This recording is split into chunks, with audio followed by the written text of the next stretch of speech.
ఇది పుల్లటి మజ్జిగ. ఈ పుల్లటి మజ్జిగ మిగిలిపోద్ది కదా, అప్పుడప్పుడు మనం ఇందులో కొంచెం వాటర్ పోసుకుని పలచగా చేసుకుని రేషన్ బియ్యం బాగా కడిగి ఈ మజ్జిగలో వేసుకోవాలి. ఇందులో గుప్పుడు పచ్చిశనగపప్పు, కొన్ని మెంతులు వేసుకుని నైట్ అంతా నానబెట్టుకోవాలి మజ్జిగలో.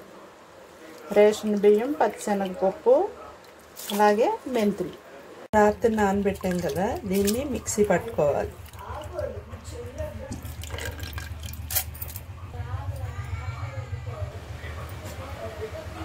ఉల్లిపాయలు, అల్లం ముక్కలు, కొత్తిమీర, అలాగే జీలకర్ర ఈ 3 మిక్స్ చేసుకుని పక్కన పెట్టుకుని ఇప్పుడు దోసలు వేసుకుని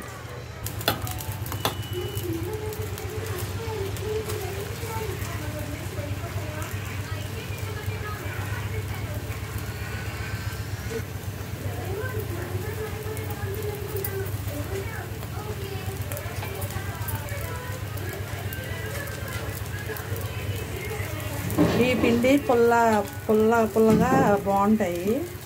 ఇందులో మనం ఇంకా కొంచెం అటుకులు కానీ కొంచెం అన్నం, రాత్రి మిండి కానీ అన్నం కానీ వేసి గ్రైండ్ చేసుకుంటే మెత్తగా వస్తుంది.